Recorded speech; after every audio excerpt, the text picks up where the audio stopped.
Hello guys, welcome back to our Fanfic Hub channel. In this video we are gonna see, what if Naruto got Harem with Bulma, Android 18, and Marcarita. Part 1. Huge shout out to killerssg for this story. If you want more awesome fan fiction like this, don't forget to hit that subscribe button. So without wasting any time, let's get into the video. 4 people are in the backyard, with 2 of them being a lot shorter, but looked like the taller woman with red hair.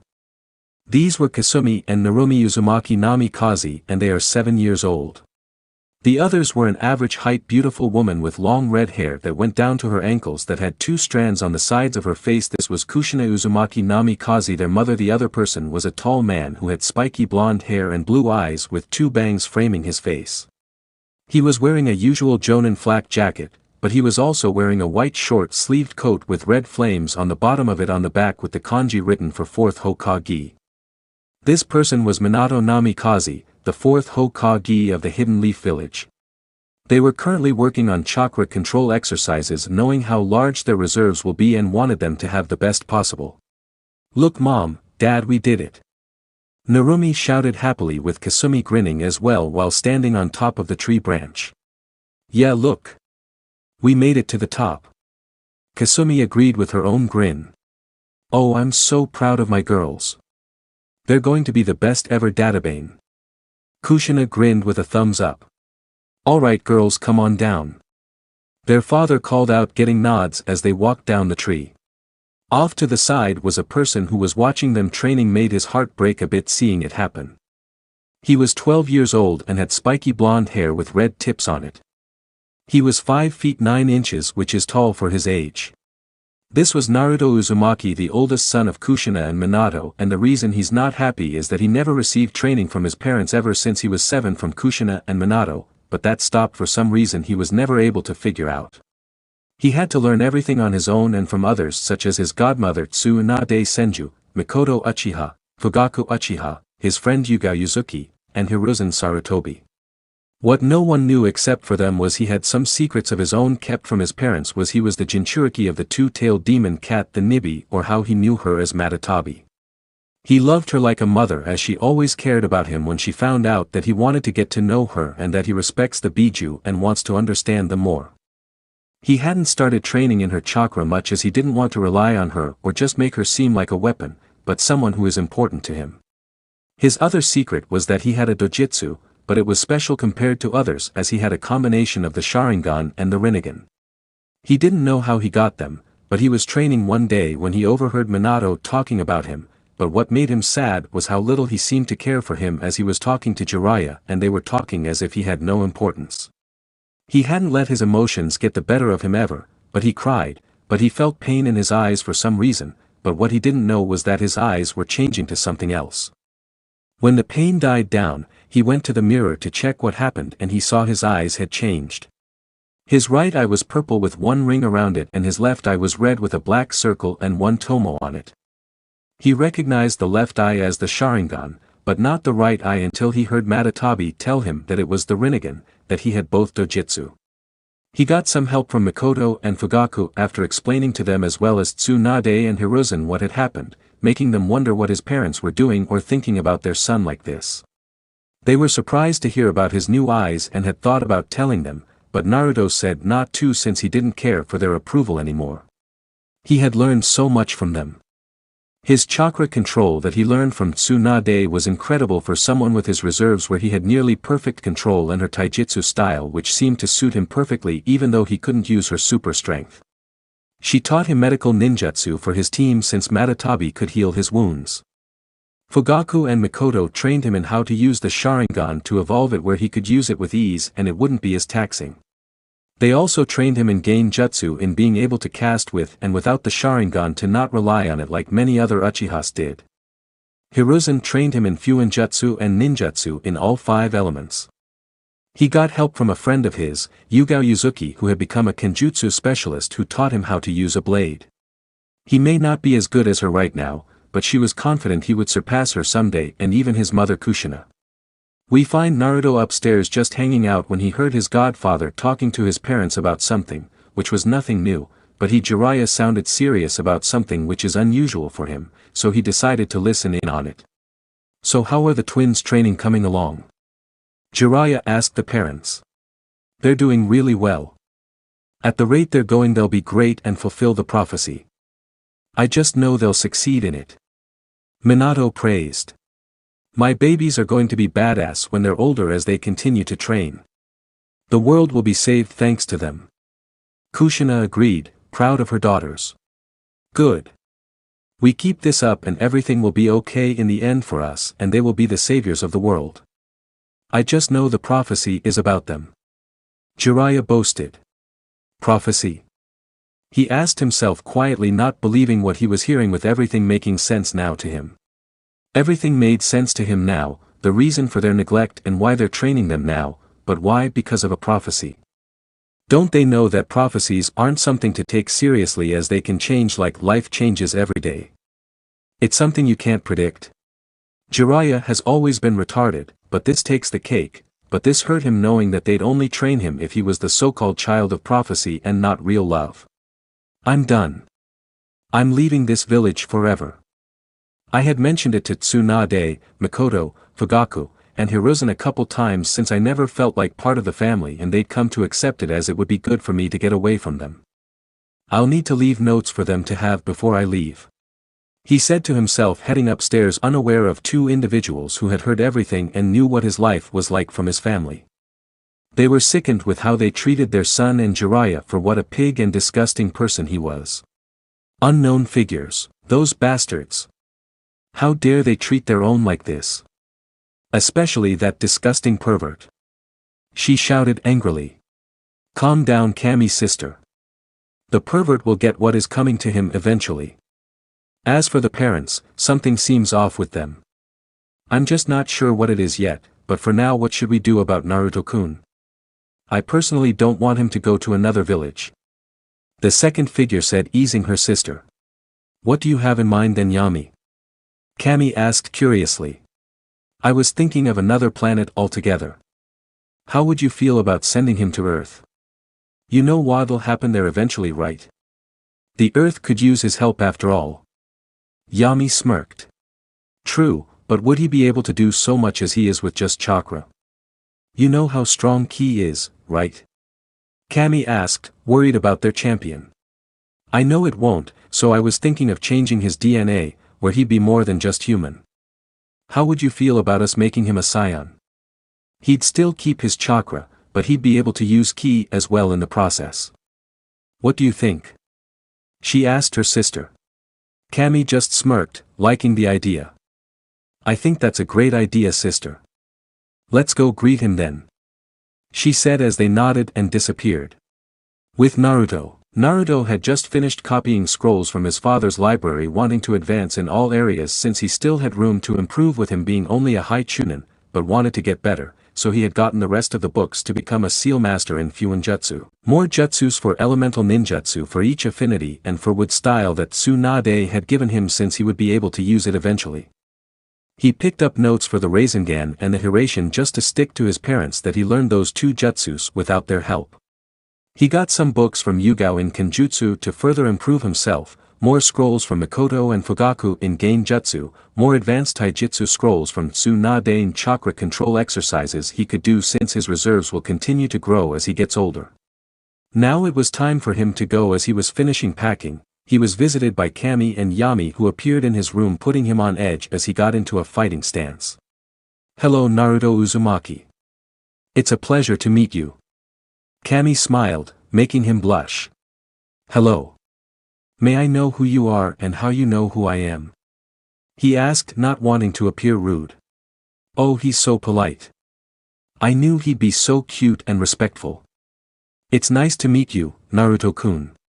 My name is Yami, also known as the Shinigami, and this is my sister Kami. She introduced themselves to him.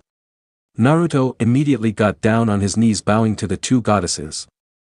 It's a pleasure to meet you both. What can I do for you? I'd like to think you didn't come here just to see me, if I'm correct. He asked them, getting nods and grins from both of them. Right, you are Naruto-kun. We know of your family's struggle and your plan to leave the village. Kami said, getting a slow nod from the boy. We've come with an offer to send you to another planet called Earth. Not only that, but we also want to offer you something else that will help you while there. She told him.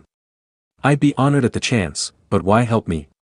I'm sure there are more important things that you'd both be doing after all than helping someone like me. What else would you be offering me that could help me on Earth? He asked. I'm glad you asked. The reason we're helping you is the fact that Minato is blowing his chance to be a real father to you. The same goes for Kushina as a mother, but we feel something is off with them, but we'll figure that out later, so don't worry about them. What we will be doing is alternating your DNA, so you'd be something more than human. You would be what is called a Saiyan, who is a warrior race. We'll give you all the information you'll need about them if you choose to accept it. Yami told him. So I'll be half human / half Saiyan, correct? He asked, getting nods from them. I accept, as I was planning on leaving anyway, but had no idea where I would go, as Suno is allies with Konoha, Kyumo would kill me to get Matatabi back, Kiri is in the middle of a civil war, and Iwa would kill me because of Minato being related to the bastard. Who would train me in the art of ki, since I doubt I could learn about it on my own since it's entirely new to me. Naruto pointed out. Very true about all accounts. We'll be sending you to someone who can teach you about ki. He's a friend of ours and will be able to help you out with ki.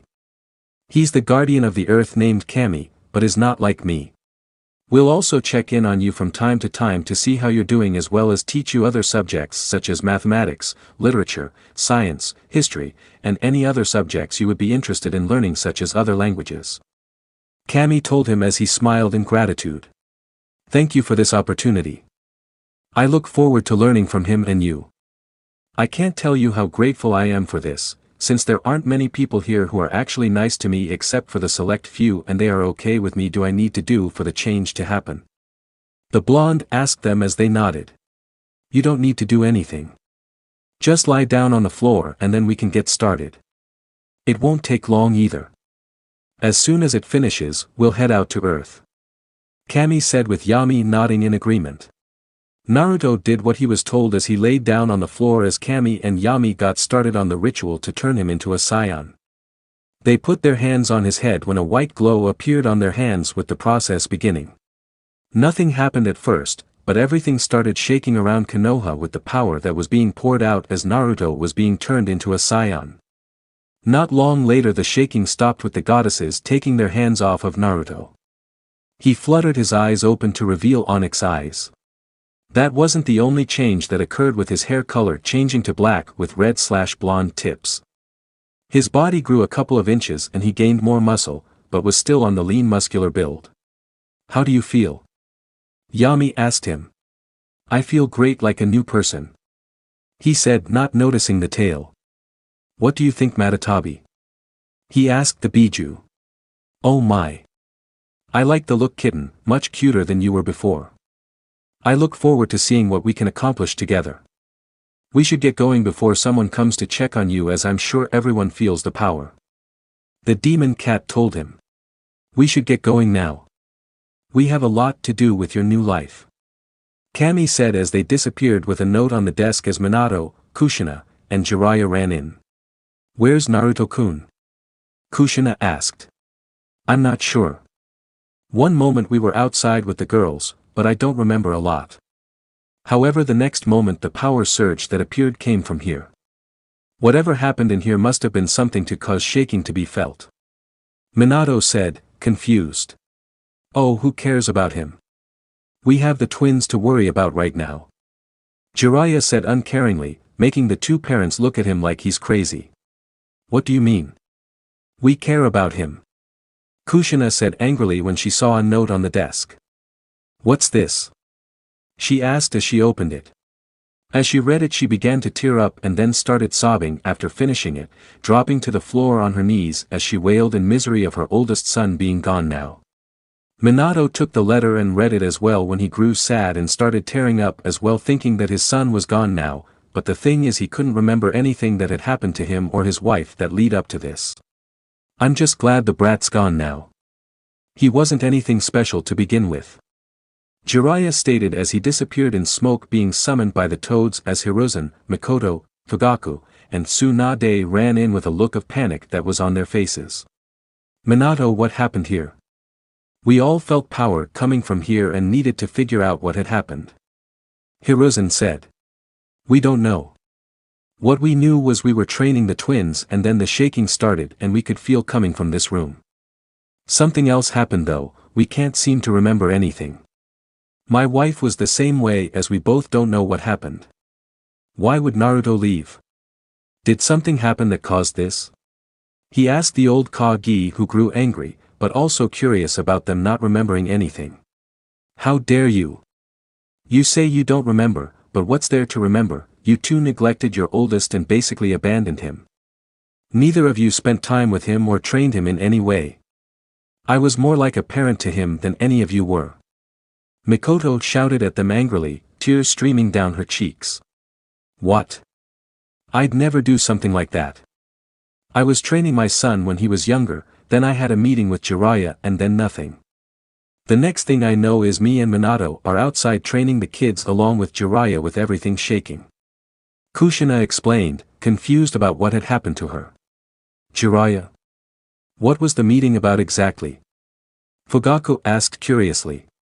It was about some dumb prophecy proclaiming how the twins would save the world and how we need to train them as soon as possible along with pushing Naruto to the side since he wouldn't be as important. Of course me and Minato said no, seeing how they were only 2 at the time and that he was our son. After that, nothing. I can't remember anything afterwards. I might have an idea, but you won't like it, but I think Jiraiya placed you both in a genjutsu of sorts that made you go along with it and forget about Naruto-kun. Now that I think about it, he never did like the boy because he was a prodigy and a genius where Jiraiya wasn't, so he may have been jealous of him. To think my foolish student would do this to the Hokage and his wife just to get what he wanted. Hiruzen said in shame, with Tsunade of the same mind as his teammate and everyone else feeling anger towards the pervert. How dare that bastard! He ruined our lives and made our sons a living hell. I'm going to kill him for this, and Minato, you will not stop me. What I want to know is, where is my son? She shrieked in anger, not noticing Yami appearing behind her. I know where he is, and I couldn't agree more with the pervert, seeing how he royally messed up with the prophecy. She said, scaring everyone, making them jump back into a battle stance. Who are you? Do you know where he is? Minato asked calmer, but you could hear as much desperation in his voice, much like everyone else. Oh, come now, Minato-kun. I'm surprised you don't recognize me. After all, we last saw each other 7 years ago only. And to answer your question about your son, he's somewhere else entirely, and no, he's not in any village, but a different planet. After seeing his treatment here, we decided to help the boy out by giving him a chance to start a new life. Yami stated, getting pale expressions from Minato and Kushina with everyone else confused. Shinigami-sama. Minato yelled out, bowing at her along with Kushina panicking with everyone else paling and following suit. What do you mean Naruto-kun is on another planet? Why would you send him to another planet instead of another village? Hiruzen asked, getting his breathing under control. Like I said, it was an offer by me and Kami to give him a new life.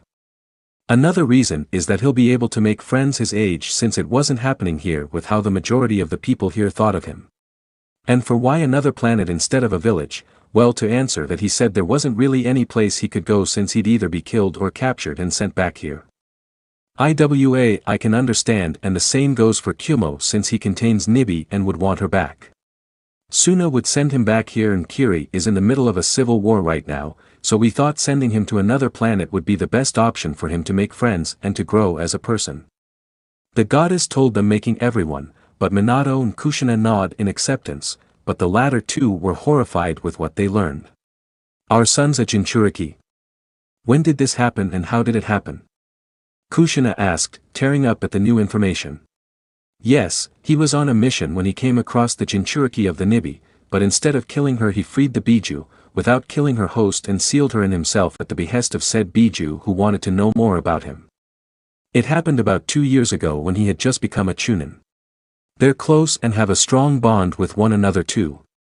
I'm going to bring the pervert back now and go. I'll make sure that Naruto-kun knows that what happened wasn't your fault and that you still love him.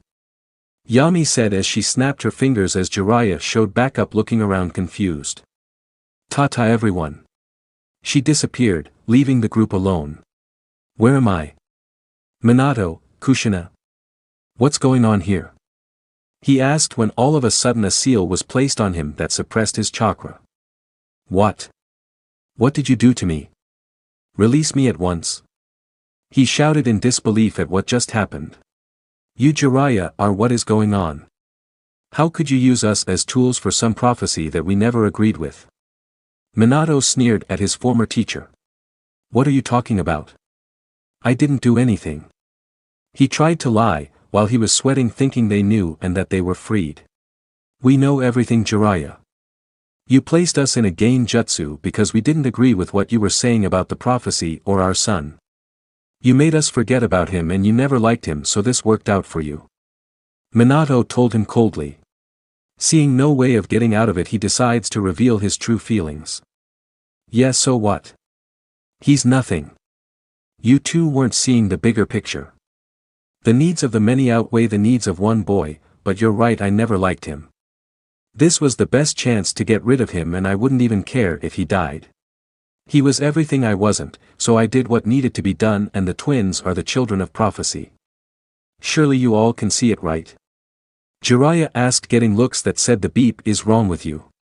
You monster. I should kill you right now for what you did to our family. I hope you rot in hell for what this, you bastard. Kushina yelled at him as her killing intent flaring at him, making him piss himself in fear. Wait, sensei, help me. Tsunade, we're teammates. I only did this for the world so it could be saved. He tried to get their help, but was surprised to see them shake their heads at him. No Jiraiya, I'm no longer your sensei. You're a traitor who has brought shame to this village and will be punished accordingly. I can't believe you've fallen so low. Hiruzen coldly told him, making him flinch. Sensei is right. You're a monster and a disgrace to Konoha. We're no longer teammates either, as you've manipulated Minato and Kushina into your crazy plans. I'm ashamed to even know you for this. Planning on getting a child killed and abandoned like what you were planning to do makes me feel sick to even know you.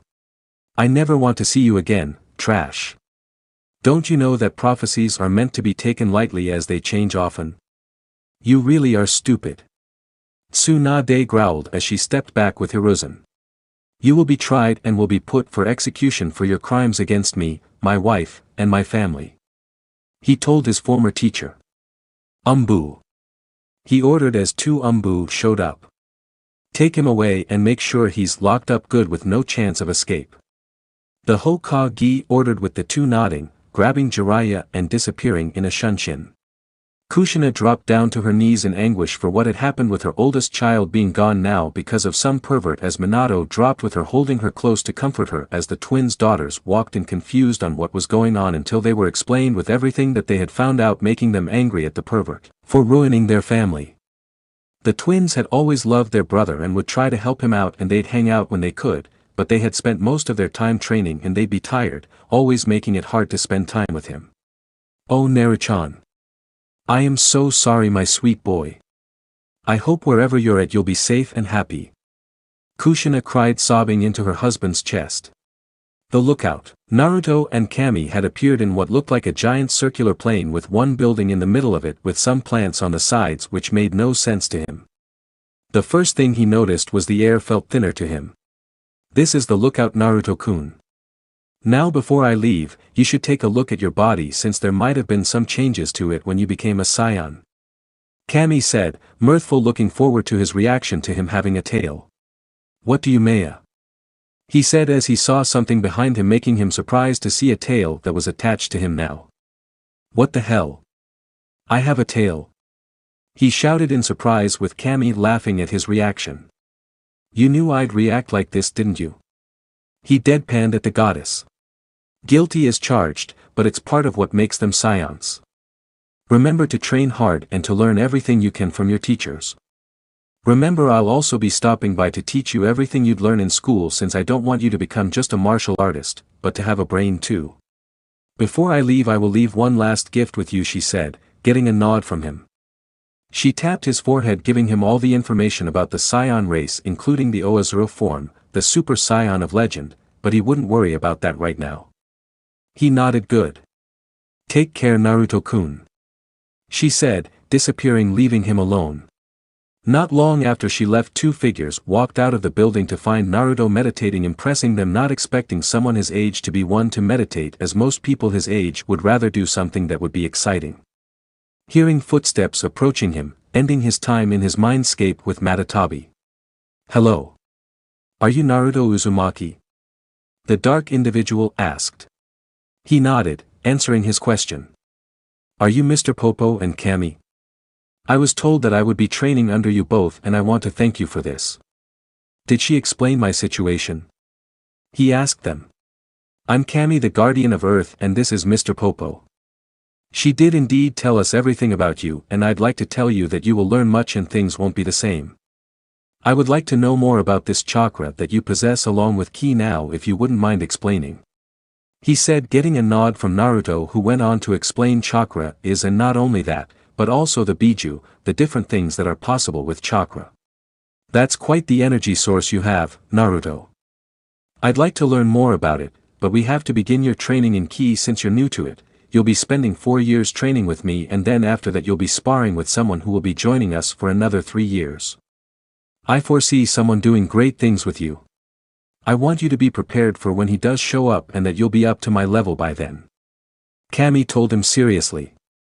I'll do my best, Kami-sama. I'm ready when you are to begin.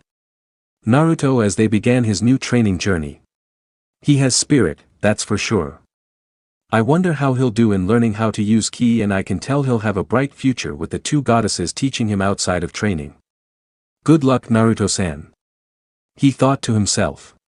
A lot has happened ever since he came to the lookout and began his training in ki and further his skills as a shinobi.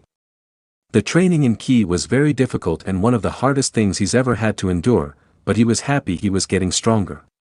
He first learned about ki and the theories behind it, since he didn't want to be just strong, but intelligent too. The guardian Kami was a kind old man who had been looking after Earth for hundreds of years, and it was amazing what he could learn from him. In ki he's learned how to fly, shoot ki blasts, even managed to create a ki blade like Kakashi's lightning blade. He applied weights for him such as wristbands which each weighed 50 pounds, boots that weighed 100 pounds each, and the undershirt he wore added 150 pounds. His control was easier for him to do with his past training in chakra, in learning to control it to the maximum. His training in chakra had been amazing to say the least. He was a well-rounded shinobi who was adept in every category, but better in some than others.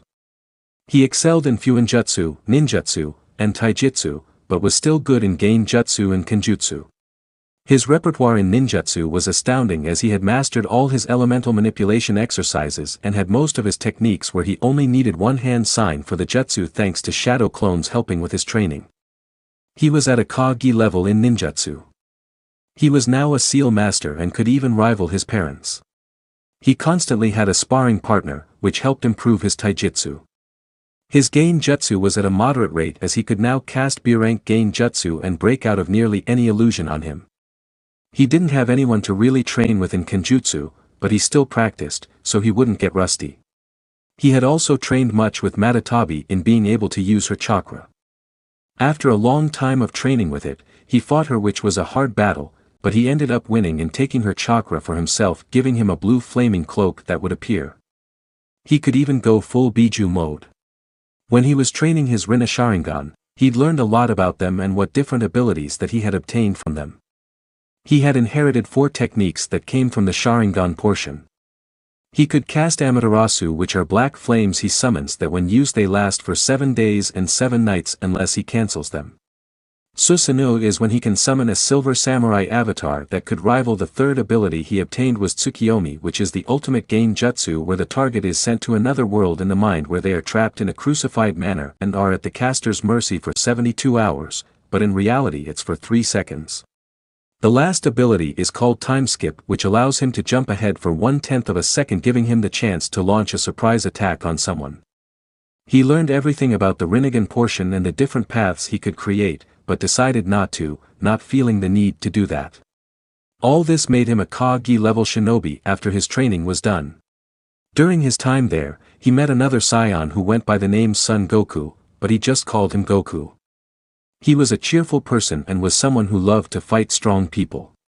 He was told about a tournament that he would be fighting in and there he'd reunite with his friends. It piqued his curiosity, but decided not to join it with him since he had a lot he still needed to do. Part of his training was spent in a special room where 1 year passes on the inside where only a day passes in the outside of the room, which made it perfect room to train in, but he could only stay in there for 2 days, being the maximum amount of time he could stay in there for. True to her words, Cammy had helped him with his education.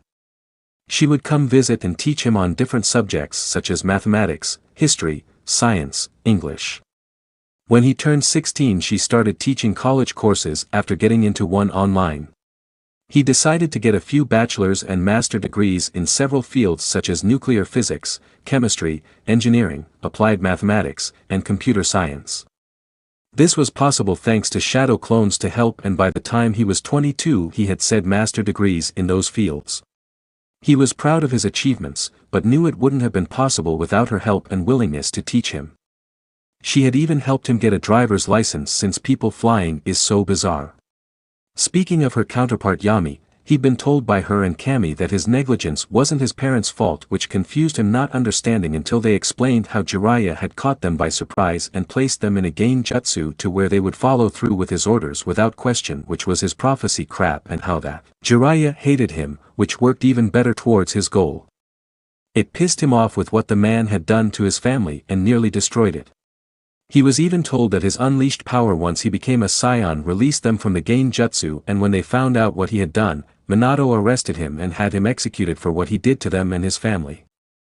He was so happy to find out that his parents missed him and hoped that he was okay. He forgave his parents for what they did since they were in a genjutsu, otherwise they wouldn't have gone with it, which he found out they did say no, which is why Jiraiya did what he did. Naruto had finished his training on the lookout with the Guardian of the Earth Cammy and Mr. Popo. He had been taught everything they knew and was grateful for everything they did for him. It was the same with the goddess Cammy, having taught him everything he'll need on Earth.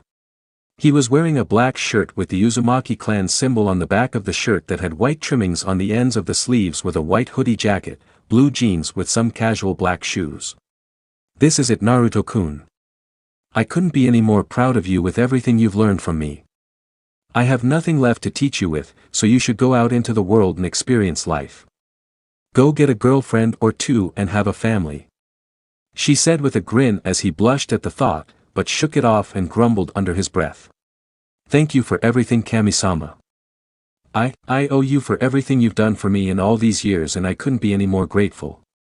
Naruto said as he tried to bow, but she glared at him and quickly corrected himself and hugged her when she returned it. In these last 11 years I've been teaching you, you've become like a little brother to me, and I couldn't have been any happier having met you. I'm sorry to say that this will be the last time we see each other for a long time, so make me proud, as I know you will. Cammy said with a smile on her beautiful face. She stepped back as Cammy, the Guardian of Earth, and Mr. Popo stepped forward. You've done well in your training in these years with us, and we hope you'll continue to improve and enjoy your life on Earth. You are welcome here anytime you need something. The elder guardian said with a grandfatherly smile at him. I will, and thank you for everything. I'll do my best to make you proud. Naruto said to his longtime teacher as they shook hands. Cammy pulled out a piece of paper that had something written on it and gave it to Naruto, who looked at him curiously, making chuckle. It's where you can find Goku and his friends.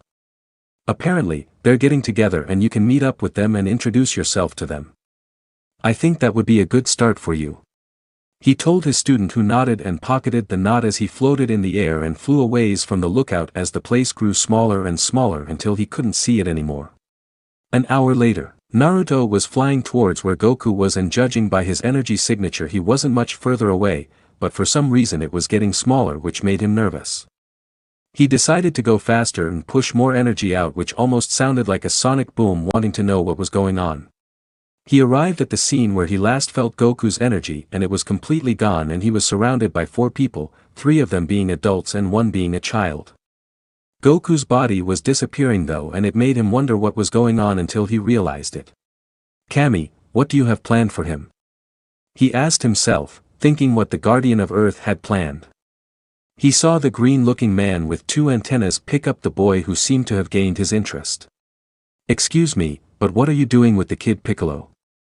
A voice asked, catching them by surprise, wondering if it was another Saiyan like Raditz. Up here. Naruto said, as they looked up to see him smiling at them. And who are you? Piccolo asked warily, when he noticed the appendage behind him. You're a Saiyan. Are you with Raditz? He asked. Yes, I'm a Saiyan, and no, I'm nothing like him or what is left of the Saiyan race. He answered, making them relax a little. Then who are you? We've never seen you before. An old man with a pointy head who had a white beard and mustache. I'm Naruto. I was on my way to see Goku. After all, it's been 5 years since I saw the man, but I felt his energy go down until it disappeared. If I had known he was fighting someone like this, I would have gotten here sooner. He explained with a frown. How do you know Goku if you claim to know him? Bulma asked, on edge about him being a Saiyan despite finding him really attractive. I trained with him for 3 years before he went to the martial arts tournament 5 years ago. He should have mentioned me. Anyway, we can talk about that later. What's going on here? Naruto asked, wanting to get back on track, making them relax a bit. They went on to explain everything with how Raditz arrived on Earth looking for Goku and wanting him to join him and the other Saiyans. When he refused, he kidnapped his son, who he learned was Gohan, and threatened to take him with him in Goku's place if he didn't kill 100 humans by tomorrow. But instead of doing that, he and Piccolo teamed up and they killed him, with Goku sacrificing himself to do it. And how right before Raditz died he revealed that 4 other Saiyans would be here in a year's time who were much stronger than him. I see, and you're taking the kid to help bring out his full potential, huh? He asked, with him nodding as they looked at the unconscious 4-year-old. I want to help you guys prepare for this threat. What's the plan now with Piccolo training Gohan, but what about you 3? He asked, turning to the 3 humans. We'll need to gather our friends and then start training. A year isn't a long time, so we have to hurry. A short bald man around his age said as they nodded. Fair enough. Mind if I go with you guys? I haven't had much contact with anyone in years except for my teachers. He said as they nodded. We'll be back in a year and we'll be ready for the Saiyans by then. Piccolo said as he flew off with Gohan in his arms still. As we head back to Kame House, you can tell us about yourself. Since you'll be helping us, it would be nice to know more about you. The bald man said, with Naruto agreeing. Let's see. Goku told me about you guys and what you looked like, and I gotta say he was spot on with his details. He chuckled seeing their confused expressions. By the bald head and his short, who looked like a monk, you must be Krillin. The old man with a white beard and his bald must make you Master Roshi, and the blue-haired young woman is Bulma Briefs. He said as he pointed at each person he described from what Goku told him, getting murmuring from the 2 guys and a smile from Bulma. Great. We have a lot of work to do. But what do we tell Chi-Chi? Bulma paled at the thought of telling her that Gohan was with Piccolo now, while the others aside from Naruto were palling as well, not wanting to have that conversation. An hour later, Naruto, Roshi, and Bulma were at Kame House, having sent Krillin off to break the news to Chi-Chi on what had happened. Bulma hadn't been able to take her eyes off of Naruto as she worked on the scouter, finding the technology to be amazing. He was very handsome and seemed really nice and much more than a fighter like everyone else. So, Naruto-kun, what can you tell us about yourself? I'd like to get to know more since we'll be seeing each other more. Bulma flirted with a wink as he raised an eyebrow at her, but nodded. What do you want to know? I'm not one to hide many things from people. Naruto said with a shrug, with Bulma nodding, liking that he is being so open. What were you doing in Kami's lookout all this time, and why did you stay there for so long? If you stayed there for 11 years, then why so long? She asked him, her curiosity piqued her interest. Training and getting an education from one of my other teachers. I didn't just train the whole time, but also went to school, though it was all online, but I made it work. He shrugged, her interest growing. Did you finish college? Who taught you, and why do it all online and on the lookout instead of being there in person? What about your family, aren't they worried about you?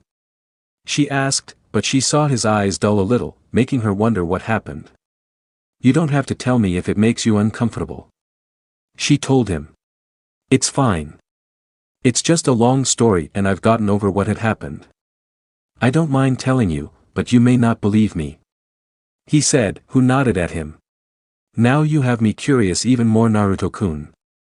What wouldn't I believe exactly? She asked with a raised eyebrow in curiosity. A lot. He simply said. I'll explain another time. I'd like to learn more about you though. He smiled at her, who nodded with a smile. They spent the next 2 hours conversing, and Naruto was impressed with her intellect and the adventures that she had been on with the Dragon Balls, and laughed when she told him about when she first met Goku. What are you going to do now? She asked him. He shrugged his shoulders. I'm not sure. I don't have a home since I've been living on the lookout, but I'll figure something out. He answered. Why not stay with me? We have plenty of space, and it would be nice to have someone my age there and who won't cheat on me. She said, and whispered the last part venomously. Are you sure? He asked her, wanting to make sure, as he wasn't one to impose on others. Absolutely. It's no trouble at all. She reassured him. All right then, but what was about a cheating guy? He said with a menacing grin, hoping he didn't hear correctly. Bulma sighed, but smiled at seeing him get upset with him, showing how much he cared about her despite just meeting hours prior. My last boyfriend became famous from playing baseball, and it got to his head getting attention from all sorts of women, leading him to cheating on me. She explained as she frowned at the thought of her ex. It's his loss if he can't keep it in his damn pants. You're a beautiful and smart woman. If he can't see how great you are, then it's his loss, but if I ever meet him, I'm kicking him in the balls. He said with a grin that made her shiver a little at his protectiveness. Thanks, Naruto-kun. It's getting late and Krillin still isn't back yet, so we probably won't see him until tomorrow. This'll give me time to finish working on this scouter that Goku's brother had. I see. Well, don't be up too late working on it. It was nice meeting you, and don't worry about the others. We'll figure something out. He said, smiling at the blue-haired beauty, who nodded as she went back to work on the scouter, and he went to bed. Good night, Naruto. She said quietly, but he heard it still. Good night, Bulma. He said back as he left to her work, but he never saw her looking at his disappearing figure. He was a mystery to her, and she wanted to know more about him, finding him quite interesting. He was different from her other friends. He may be a fighter, but he's also much more than that. I can't wait to learn more about you, Naruto. You are quite an interesting person, and not to mention so handsome too. She thought, liking what she saw. 1 week later. It's been a month since Naruto met Bulma, Krillin, and Master Roshi, with a lot happening in that time. Bulma had spent the entire night working on the scouter, and she finished it in the morning and found out that the scouter could detect a person's power levels. She tested it with the guys, wanting to see what theirs were, and it made Naruto laugh at the memory. Krillin had 210, Master Roshi had 139, and this is what made Naruto laugh, was their expressions from them, including Bulma when she checked his power level, which was a strong 9,450, and that was without any flaring of his chakra, ki, or activating his eyes or using any of Matatabi's chakra. They had spent the last month using the scouter to look for their other friends to tell them about what was going on, so they could prepare for the Saiyans. They found a tall bald man that had 3 eyes with one on his forehead. This was Tien. Another was a short who looked like a kid with pale white skin and large red dots on his cheeks while wearing a black cap. His name was Chiatsu. The last person was a tall man who had long black hair that went to his lower back. He had a scar on his left cheek. This was Yamcha, and as soon as he heard the name, he did what he had told Bulma and kicked him in the balls, which made him squeal like a soprano. It nearly made his balls drop. It made the guys cringe at the pain that he must have felt, and Bulma laughed and gave Naruto a kiss on the cheek for it. The 4 decided to take their training to Korin and then the lookout. Naruto would have gone with them, but he felt like he'd already learned everything he wanted to learn from there and wanted to stick with Bulma as he enjoyed her company. Now, why didn't you go with the others to train? I know you're strong and all, but wouldn't you want to get stronger to prepare for the other Saiyans that'll be here? Bulma asked as they approached West City in her hover car. It'll be fine. As much as I want to train and get stronger, I've hit my maximum for getting strong as I can use this year to adjust to life. If I were to train now, I wouldn't get much stronger if at all with how I trained as much as I did for the last 11 years. Besides, I want to get to know you more and see what West City is like. He explained, getting a nod from the blue-haired beauty who agreed with his assessment, who smiled at her new friend, looking forward to showing him around. You're going to love it at home. I can show you around and introduce you to my parents. Bulma said, excited to show him around the city and her house along with her lab. Same here. If your parents are anything like you, then I know we'll get along just fine. He smiled at her as she smiled back. What do you think of Bulma, Madatabi?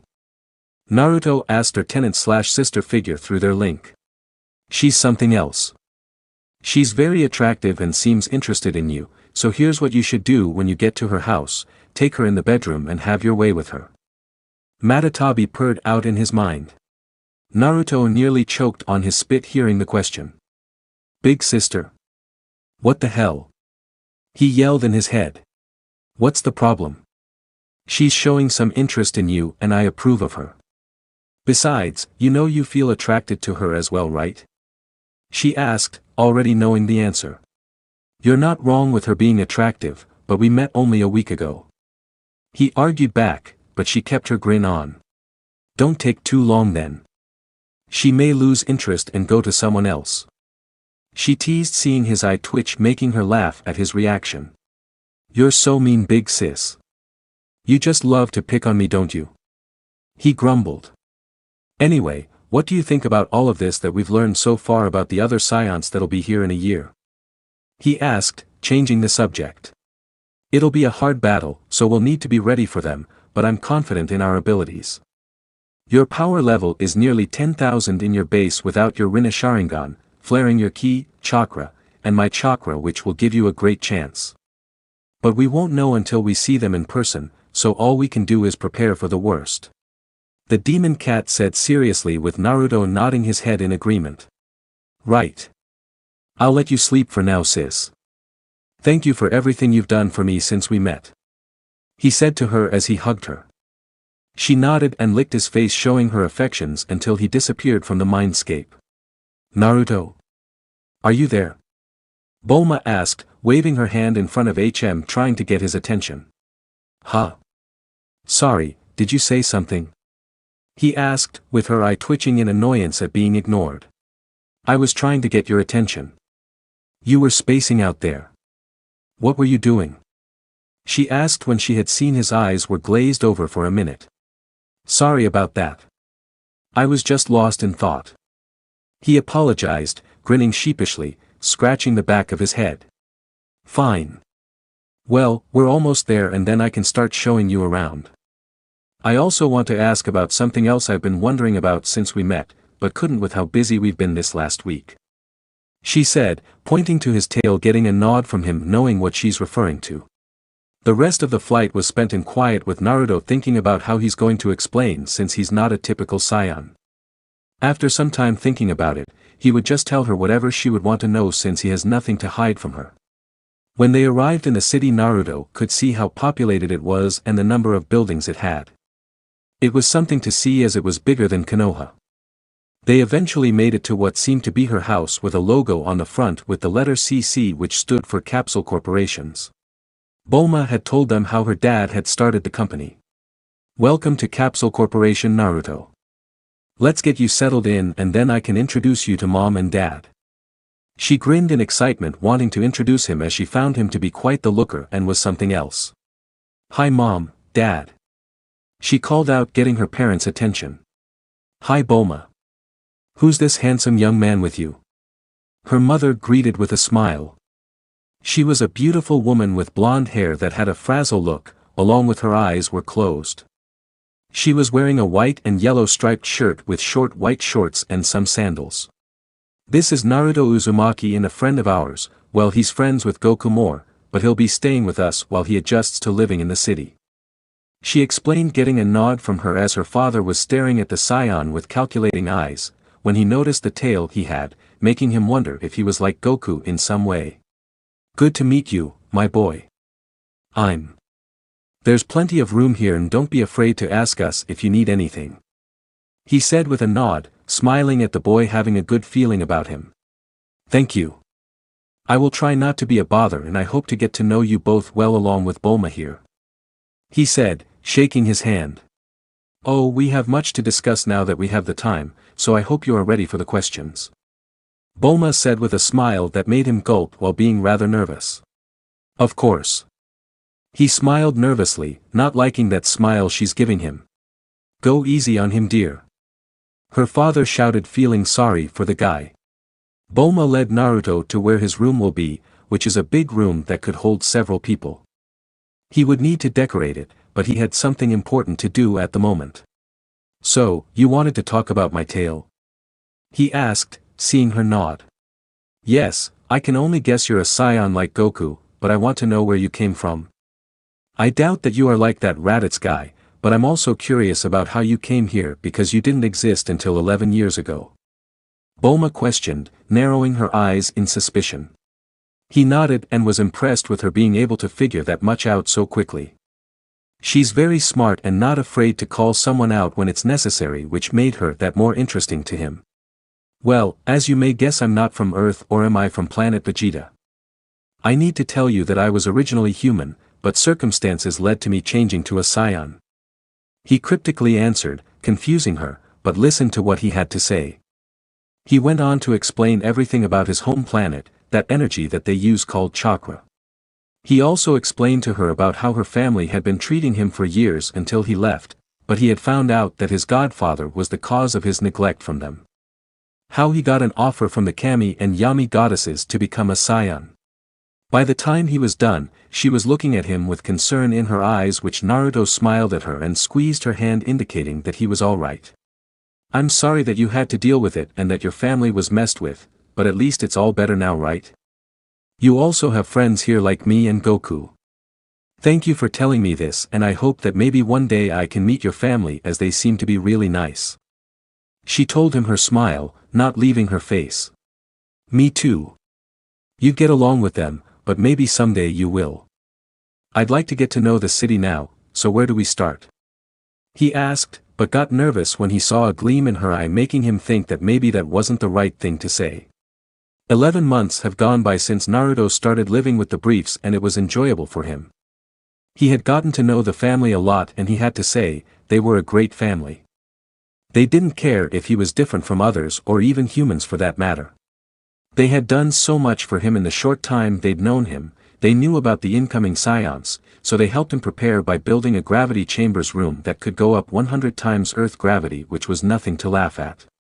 Bulma had, as promised, showed him around West City and had gotten him some stuff for his room along with different clothes, since he didn't have much to wear when he left the lookout. As he had predicted, once she found out about chakra, she wanted to learn all she could about it, which had made him chuckle at how excited she was experimenting with the energy source.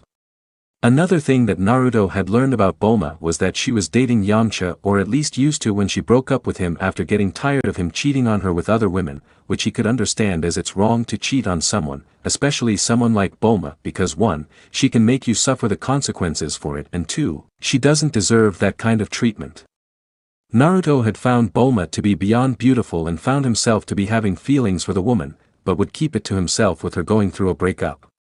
Maybe after the Saiyan attack he'll tell her about his feelings, despite being nervous himself about it, since this would be something new to him, as he never had felt something like this before for someone back in the elemental nations.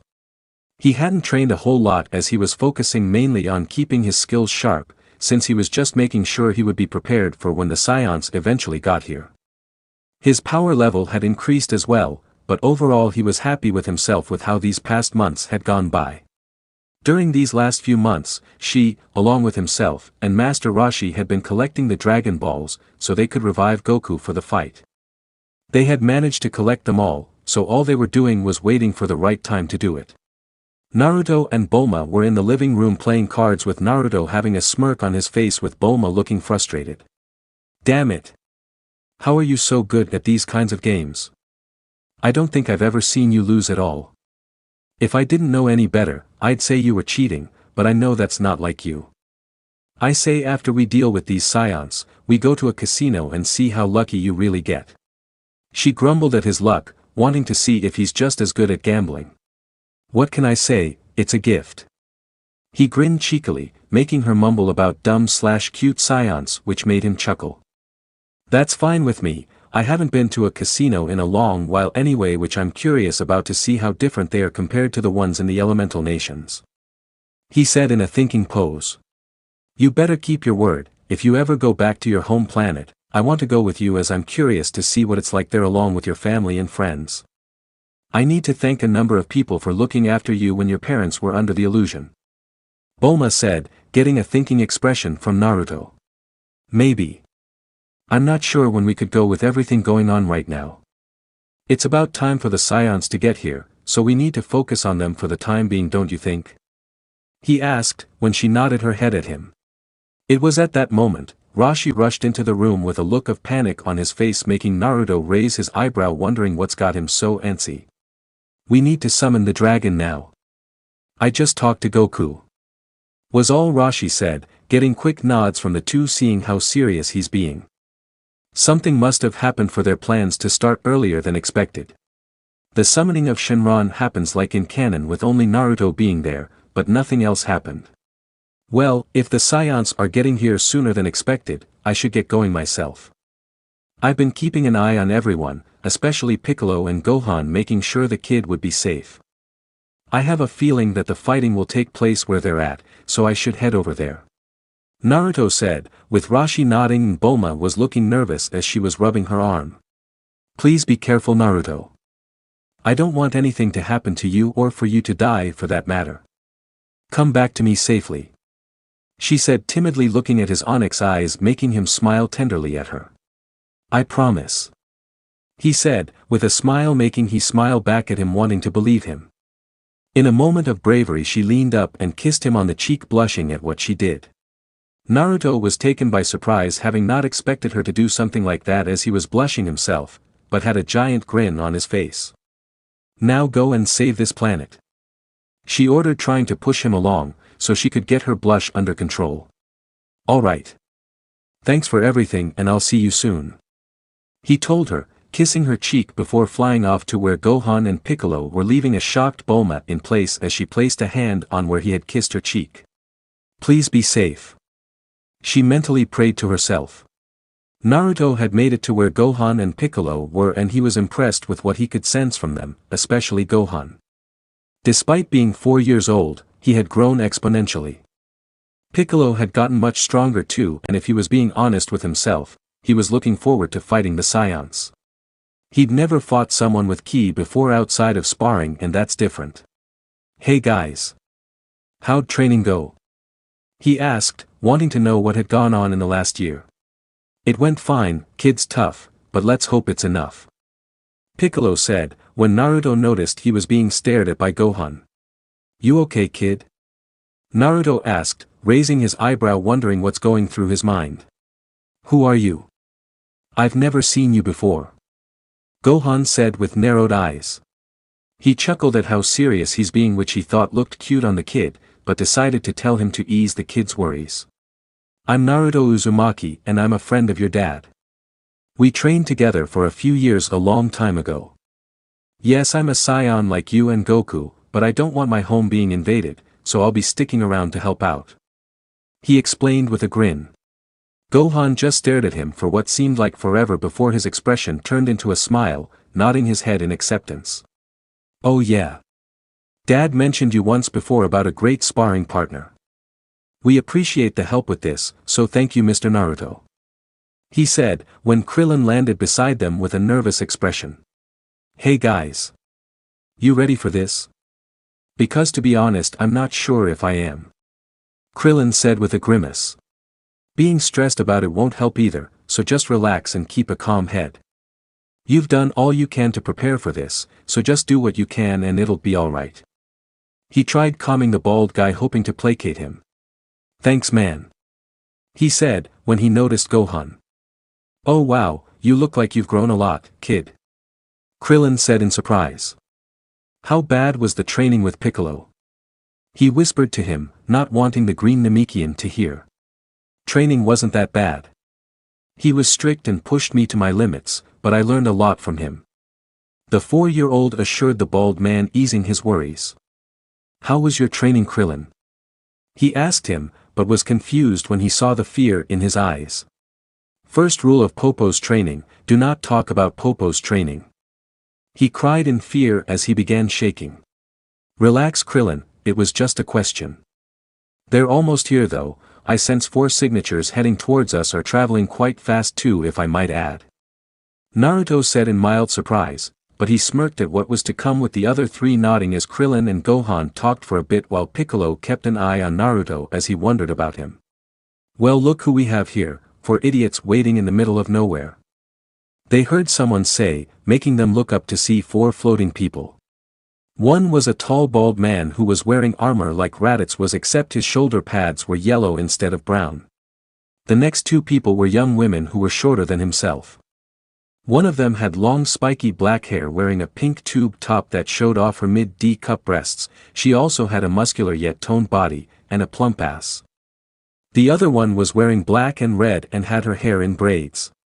She was also wearing bands on her wrists and had DD cup breasts, a toned body, and a heart-shaped ass.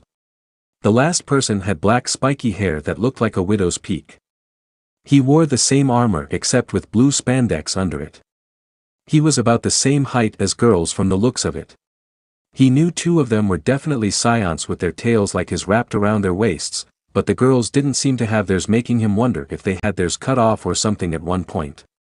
It's about time you 4 got here. Been waiting for some time to meet other Saiyans. Naruto said with a smirk, getting confused looks from the 4. What do you mean? The short guy asked curiously as he wondered who this guy was.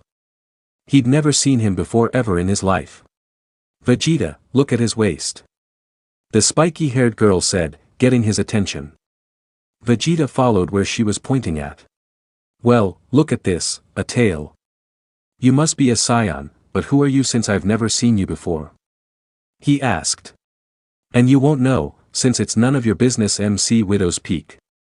Naruto smirked with said person was scowling at his fellow Saiyan while the others, except for the bald one, were snickering at him. Enough. Vegeta shouted as they descended to the ground standing across from the 4 of them. We're here for the Dragon Balls and you are going to tell us where they're at. He demanded, folding his arms across his chest. You should just hand them over, you're no match for us Saiyans. It would be easier if you would just do what he says before you get hurt. The bald Saiyan said with a smirk, but he got no answers from anyone. Even if we did know where they were, we'd never give them up. I suggest you shut up, get back in your pods, and get the hell away from our home. And besides, you'd have to wait a long time before they could even be used again, so tough shit. Naruto smirked at the anger appearing on Vegeta and Nappa. Oh, you wanna go, you low-class scum? I bet the reason we don't even know you is because of how weak you are. Nappa said with his own smirk, but all he got was a laugh out of him. Before that, why don't we check to see what your power levels are, don't you think so Vegeta? The girl with the pink tube asked. Fine. Let's see what we got here. Vegeta said as they used their scouters to check for their power levels. Krillin had a power level of 1250, Piccolo had 1500, Gohan had 1150, which weren't bad, but it was Naruto's that got their attention. He had a power level of 6500, which was way higher than the others, but the smirk that they saw made them think it was only the beginning. Of course Nappa didn't think much of it, thinking that was his strongest. Really worm, is that all? 6500 is your power level? Weak. Nappa shouted, hoping to rile his fellow Saiyan up.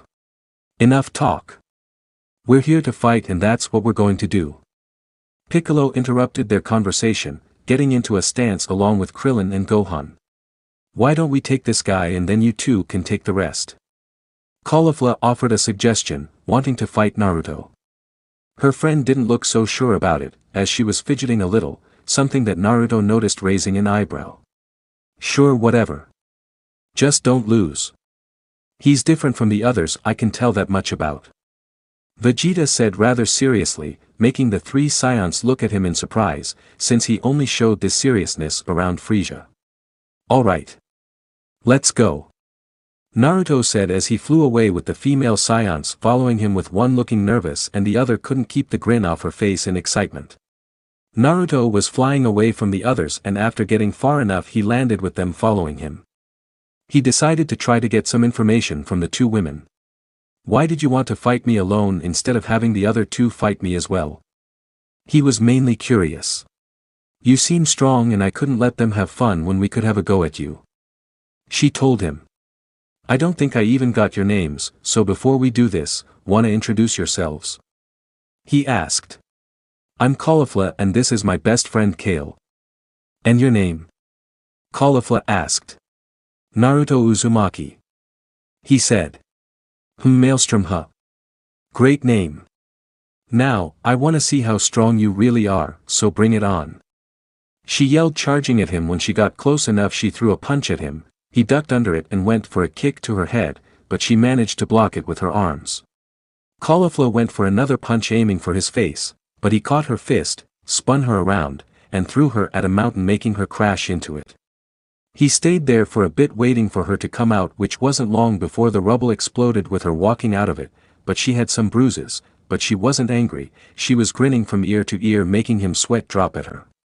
You're strong, but what's your max power level?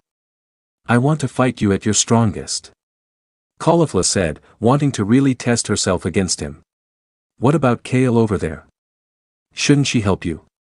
Trust me, if you want my max you'll want to work together against me. He said with a smirk as he started channeling his power. Rocks began floating into the air as a white aura became visible around him. He screamed out, bringing out more power, which lasted a minute with the dust kicking up in the air.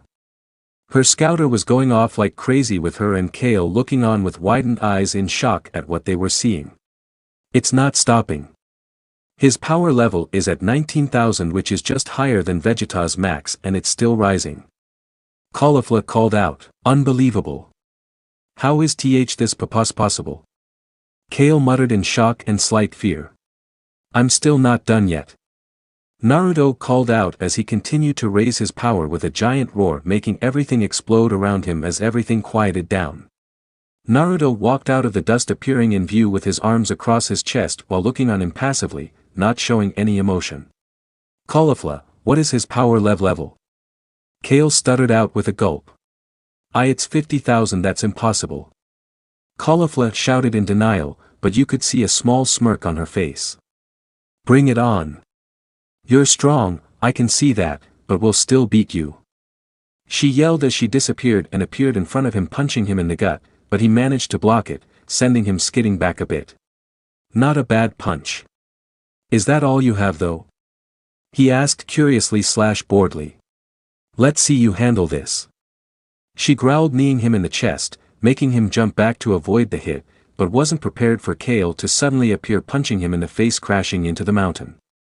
Nice shot, Kale. Looks like we'll need to take him on together.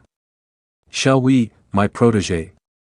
She asked with a grin as they rose their power to the maximum. Naruto appeared out of the rubble with a smirk as if what just happened didn't do anything to him. You're strong, Whiskers, so let's see what else you got. She shouted as she and Kale charged at Naruto, with him following suit as they met in the middle. With the others, Nappa and Vegeta had grown some strange green things that they called Cybermen. They decided to have some fun and make it a contest, doing 1 versus 1 fights with Yamcha going first. It goes the same as canon. Krillin had just finished killing the Cybermen and was getting ready to fight Nappa, when they all felt someone's power. Vegeta grew serious since that power wasn't from Caulifla or Kale. He decided to check his scouter, and when he did he nearly broke it when he read what the power level said. What is it, Vegeta? Nappa asked, confused seeing his leader get nervous about something. That Saiyan's power level is 50,000. He gritted his teeth in anger. What, that's impossible. Nappa denied, eyes wide. No, it isn't. If what I saw was true, then we can't afford to play around with them. Kill them all, but leave the Namekian alive, so he can tell us the location of the Dragon Balls. Vegeta said as Nappa grumbled, but complied. Naruto, Caulifla, and Kale. Naruto, Caulifla, and Kale were trading blows on each other. He had to give the two credit, they had great teamwork and could cover each other very well and without even communicating. It was at that time when he dodged Caulifla's charge, making her crash into the mountain head first, leaving him with just Kale. Kale threw a leg sweep, making him fall forward, but he used his hand to catch his balance and he flipped back onto his feet, but she was already on him continuing their battle.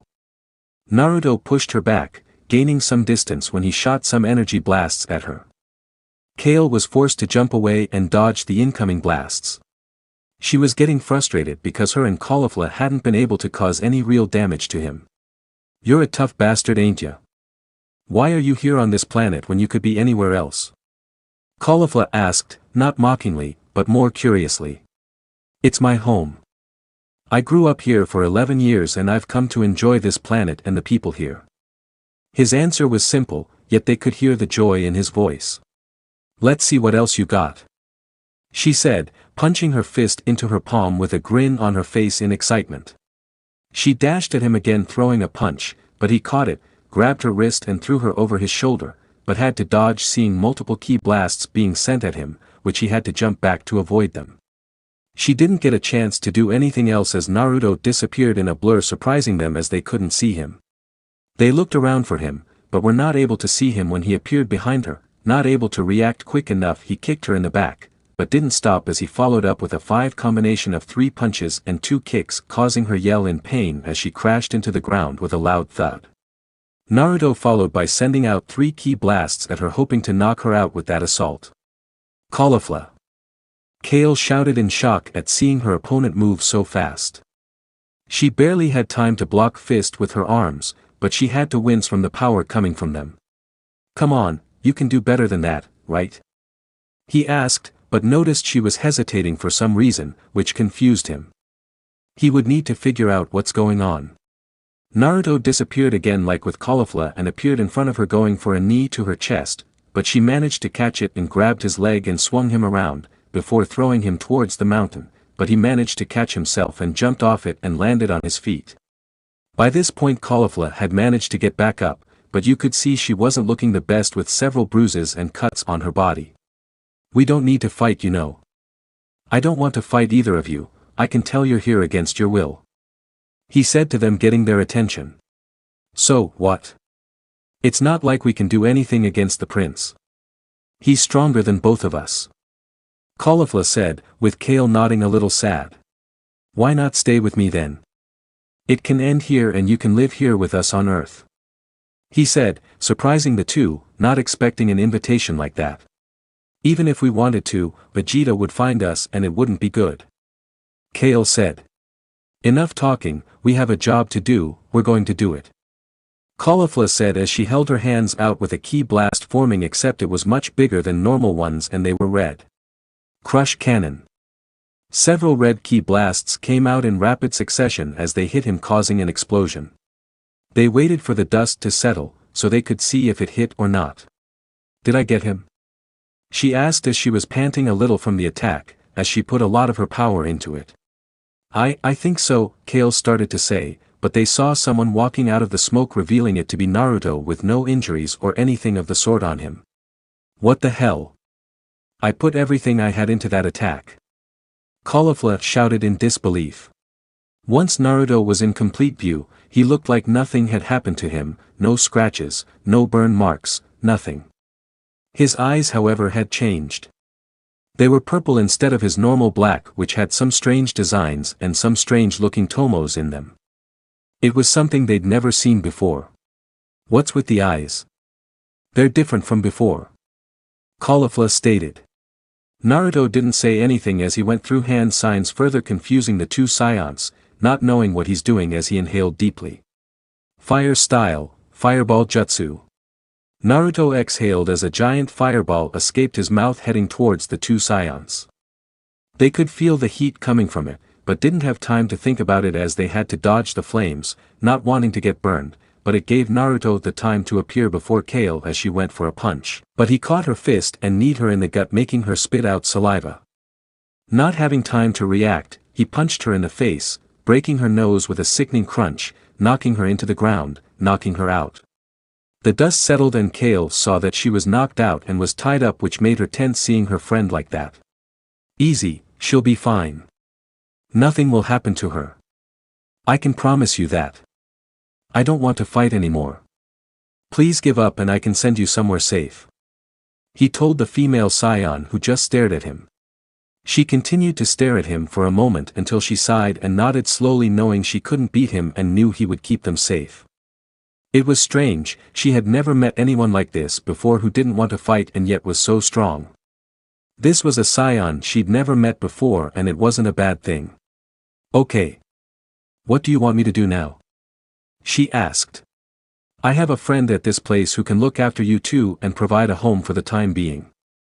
She's nice, but I'd warn your friend not to say anything to piss her off," he said, with a nervous laugh which got one out of Kale, who knew exactly how her friend was. "What about you though? What are you going to do?" she asked, as she picked up her friend, lighting her shoulder. "I'm going to go fight the other two. Vegeta and McBaldi. It shouldn't take too long and hopefully this whole thing will be over." The former blonde told her, who nodded, but gave him a serious expression. "Be careful, Vegeta and Nappa may choose to transform into giant apes using the moon, making them much stronger. They have control over that form too, so watch your back." He pulled out his phone to call Bulma to let her know what's happening and who to expect. "Hey Bulma, you there?" he asked through the phone. "Oh my god, Naruto. Are you okay? What's happening there? What happened to the Saiyans you were fighting? Did you win? You won, right?" she asked quickly and was nearly panicking. "I'm fine, Bulma, and yes, I fought them, but a few things came to light and so, it's a little complicated," he said, a little nervous. She sighed at this. "What do you mean?" she asked. "Well," he started as he went on to explain how they were more or less being forced to fight since Vegeta was stronger than them, with Caulifla excited to fight, but was forced to do what he said along with Kale not liking to fight that much. How he promised he'd handle Vegeta and would protect them from him.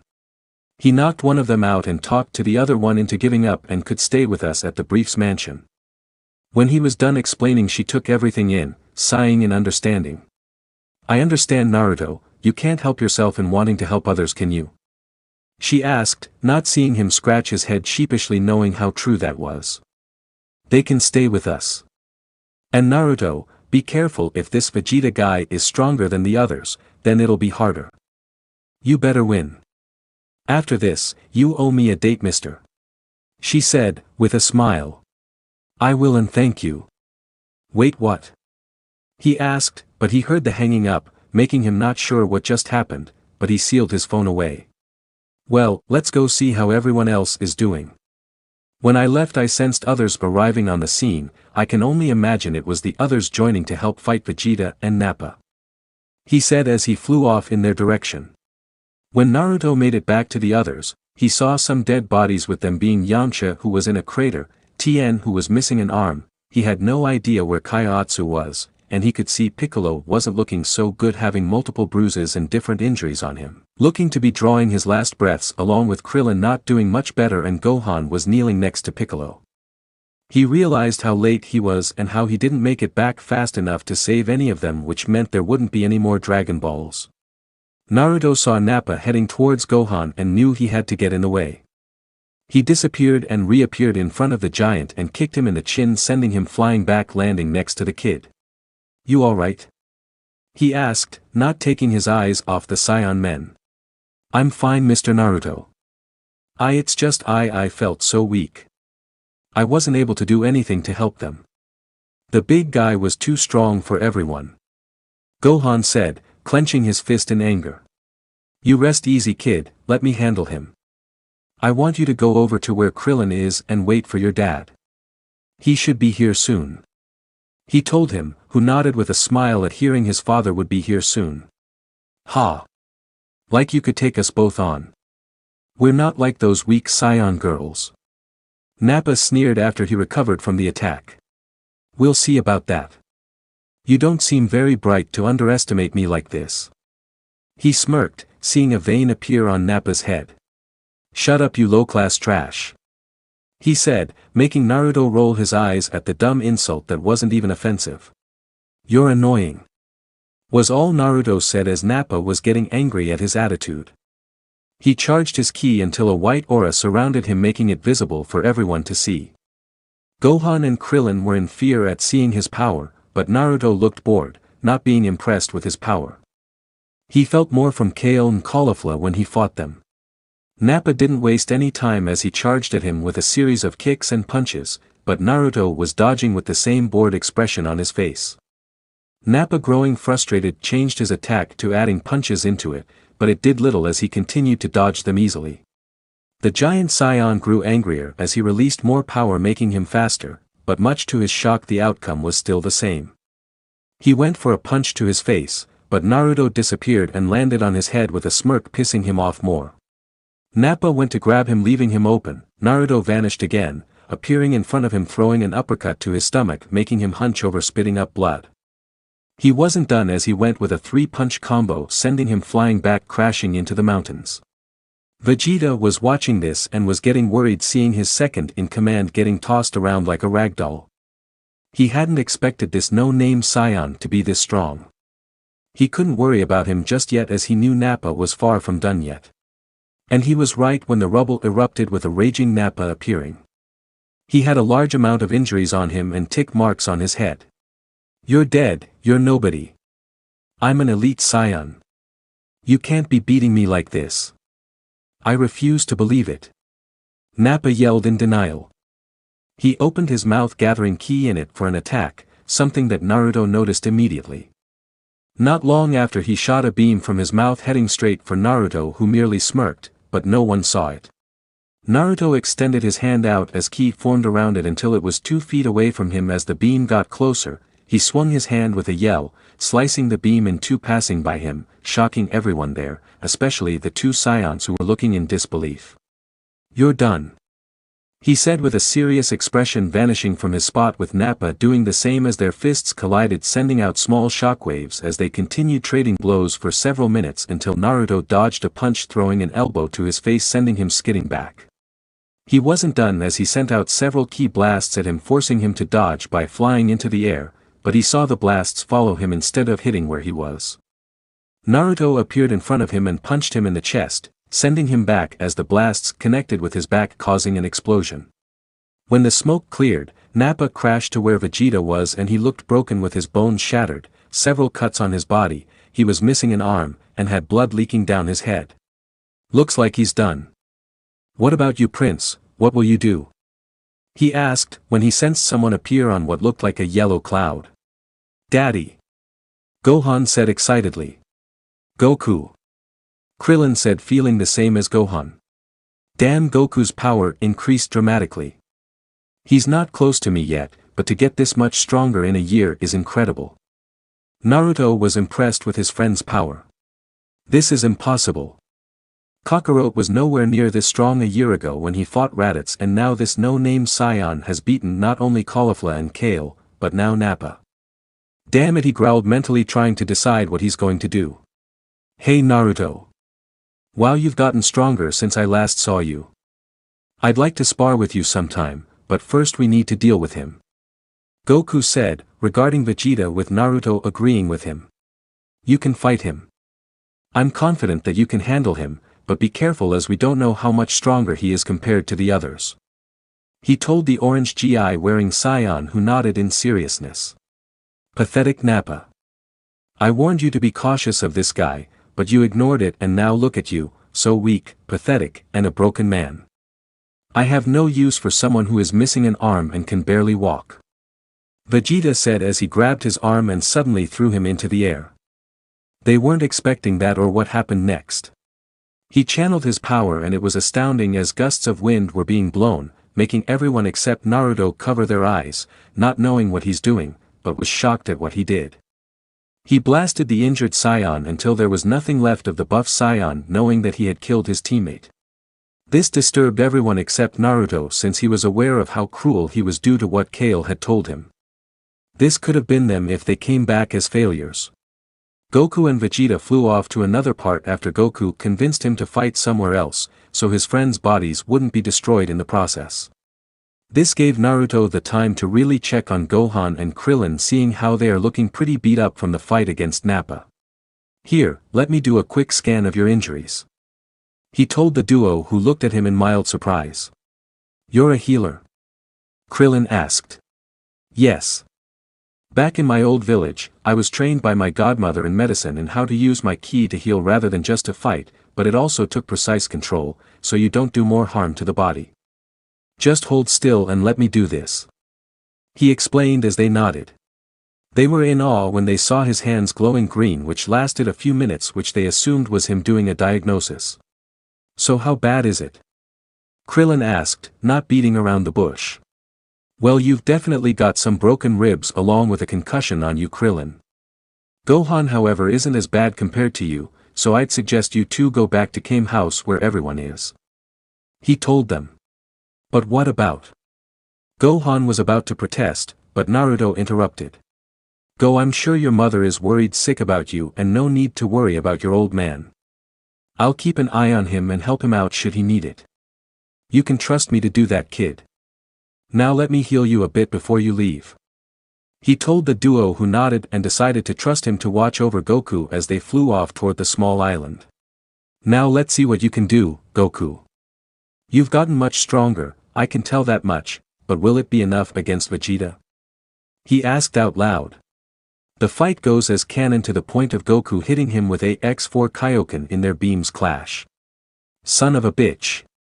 This can't be happening. I'm the prince. I'm the best one of all and he's just a low-class warrior.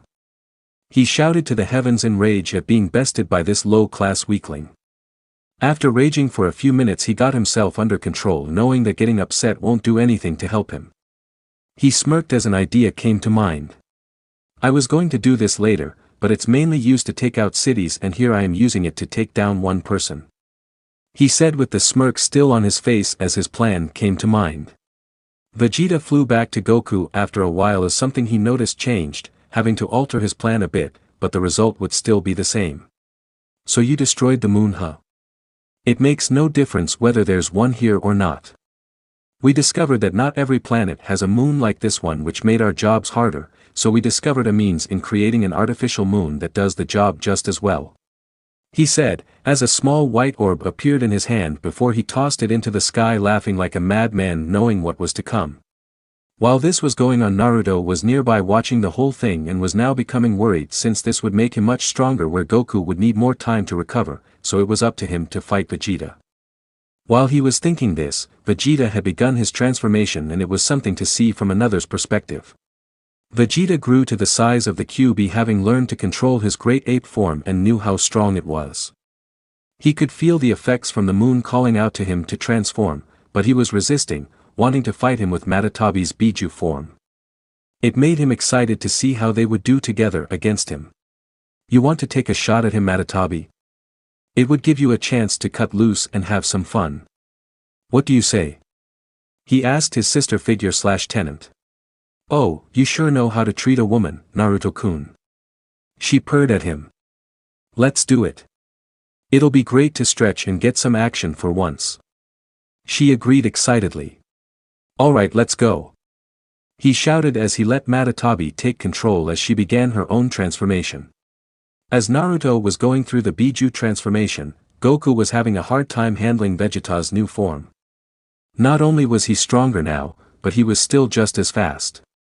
His body had been beaten and had most of his bones broken after he caught him and squeezed his body to the point of all of his bones breaking. It was out of nowhere was Vegeta launched several feet away, forcing him to drop Goku, who groaned in pain from the fall. Okay, who the hell did that? Vegeta in his great ape form asked in irritation. He looked around looking for the source when he saw a creature that was just as big as he was.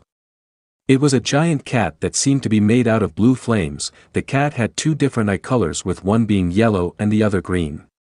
To finish it off, the cat had two tails swishing behind her. What he couldn't see was that Naruto was in her head, so he could not only help her, but separate himself from her should he need to do so, as they figured that they could fight together rather than just as one. That would be me, asshole. Madatabi shouted as she stood across from him with her fangs out to sea. Who or what are you? You're nothing I've ever seen before, so who are you and where did you come from? He demanded gruffly. I'll humor you, my name is Madatabi and you're going to get your ass kicked by me and my partner.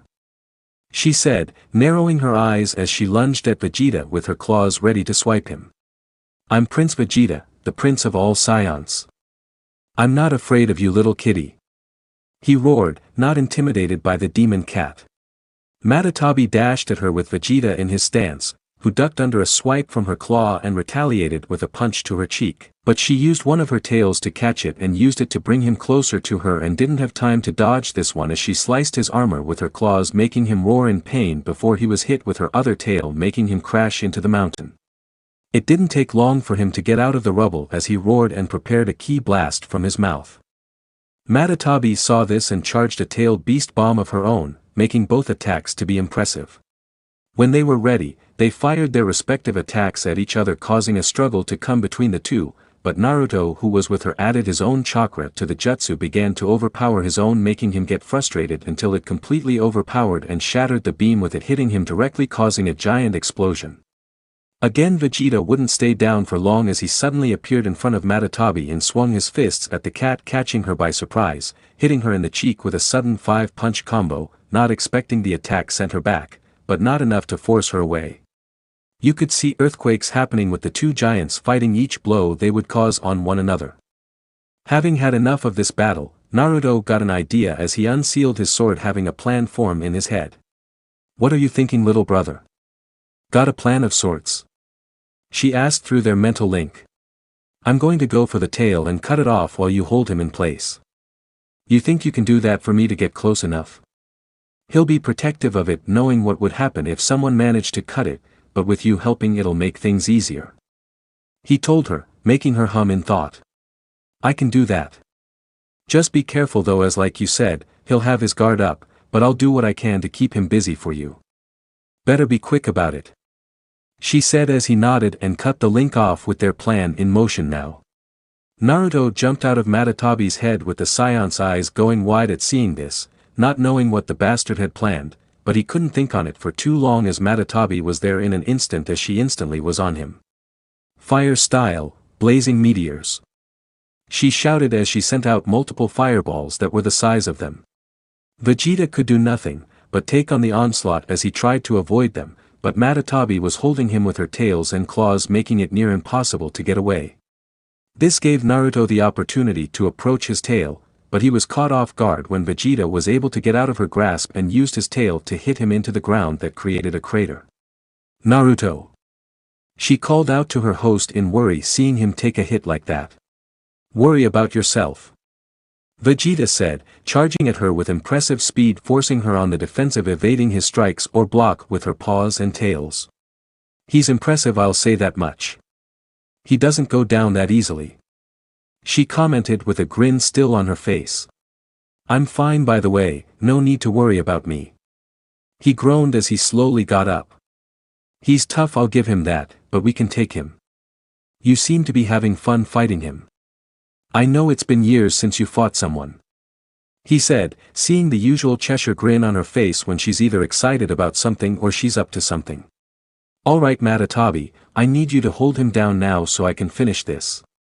He shouted, getting up from the crater he was in as he held out his hand as 5 different orbs appeared on each finger, being a different element: wind, water, earth, fire, and lightning. They grew to the size of softballs, but the power they held was enough to damage the QB itself. Think about that for a minute. That's how much power this attack will have. 5 elements combination, Hell's almighty beam. He shouted. The orbs changed to beams with each heading for Vegeta, who was distracted by Madara, who had a grin on her face as she jumped away just in time, with Vegeta not seeing the attack coming until the last second. Oh sure dash. He didn't finish as he was hit by the attack. Nice shot Naruto-kun. She grinned, liking how strong her host had gotten in the years they spent together. Thanks, but it's not over until he's out for the count. Naruto said, not wanting to lose focus or celebrate too early. The dust finally settled to reveal Vegeta in his ape form still, but he wasn't looking as good as he did before. He had cuts all over his body, lots of bruises, and blood was running down his face. He was holding his shoulder, which seemed to be gravely injured. Now's my chance. Naruto stated as he dashed at him at very fast speeds, too much for Vegeta to react in time as he felt his tail he cut off. God damn it. Vegeta said as he began shrinking back into his normal form.